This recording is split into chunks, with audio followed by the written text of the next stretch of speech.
The famous Greek myth of Sisyphus tells of a man who is condemned to push a boulder up a mountain.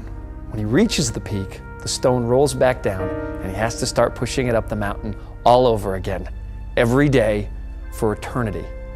That's a little like the feeling of having left work at the end of an exhausting day and not being able to point to a single significant accomplishment. I got to know Jim Dixon, the general manager of a store in a large grocery chain, and felt very much like Sisyphus every day. Store 334 had the worst financial performance of 250 stores in the division. People didn't want to shop there, they didn't like to work there either. Every day Jim came to work, he would do what he called the head slap over the same old problems. Carts scattered in the parking lot, shelves not stocked, and a messy store. Not only had he hired people to do those things, he had hired people to hire people to do those things. Nothing in that store happened until Jim told somebody to do it. Now, the really sad part was that Jim had considered himself a good grocer and was considered a high potential manager when he was selected to be the GM a year earlier. Jim had been working 16 days straight, hadn't taken a vacation in over a year. He was pretty much carrying the store on his back. The vice president of human resources confided in me, Jim's either going to quit or we might have to let him go. Now, with all he had going on, you can imagine that he was delighted to be going to a workshop on top of everything else. It became obviously clear that Jim and his team didn't have a process for moving the store forward. So they started by getting really clear on the wildly important goal. All right, so we're going to grow year-over-year income 10% through exceptional store conditions. Is that right? Wait. One goal is better than the 9 that we're supposed to be working on, right? Got that right. We can do this? Definitely. Next, they identified the vital few lead measures of store conditions. Now, measuring such a goal turned out, as it usually does, to be a little tricky. How do you measure something like store conditions in a grocery store with thousands of products? Well, they figured it out. Each department individually came up with the 5 most important things to measure for that department. From the butcher block, fresh cuts in a clean display every day. Fresh bread by 9 a.m. Get the grocery shelf stocked by 5 a.m. No? Early bird special? They decided to score themselves daily on a 1 to 10 scale. Then they created scoreboards to track the measures and progress towards the goal. It felt really good. The bet was that as store conditions improved, so would year-over-year revenue. They posted the scoreboards, and that night, the employees tore them down. We knew then that this was going to be tough. After the first of the year, they tried again. They put the scoreboards back up. After 2 weeks, however, the 5 departments were averaging a 13 on a 50-point scale that they've created themselves. The whirlwind, the day-to-day pressure sucked the department heads right back to where they had been. Yolanda!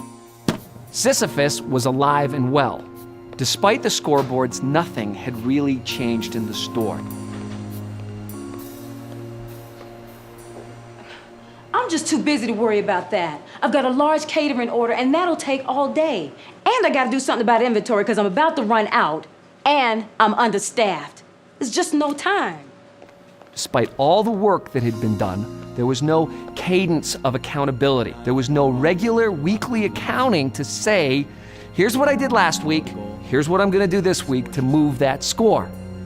So in a last attempt, we pleaded with Jim to ask each member of his staff the question, what is the one thing, just one thing, that you could do that would have the biggest impact on the scoreboard this week?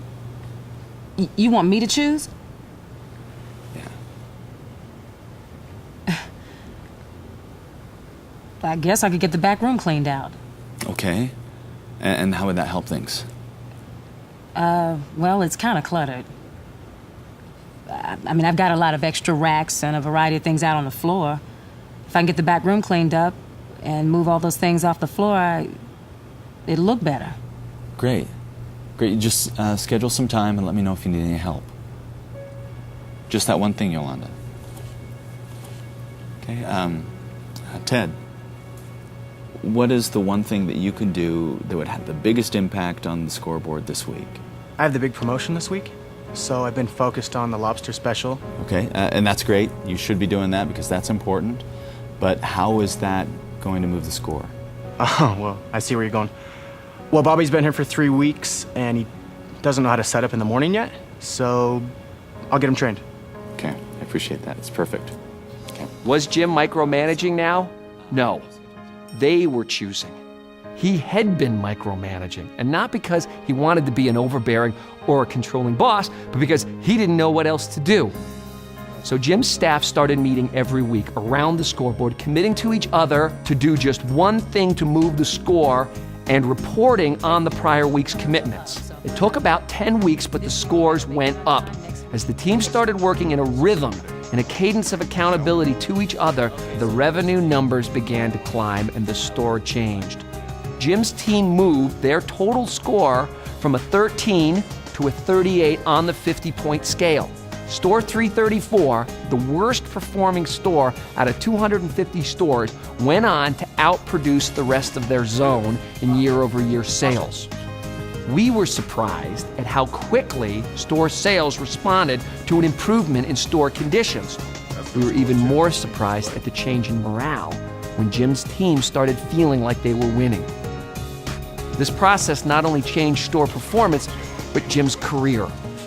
I was invited to a debrief meeting with the president of the division. I watched Jim report the progress of the store. He told them, "Things are going so well, I didn't even have to go in this morning." The president asked Jim, "What has this change meant to you personally?" Jim replied, I kind of went into the whole thing feeling like I was going to carry the whole store on my back.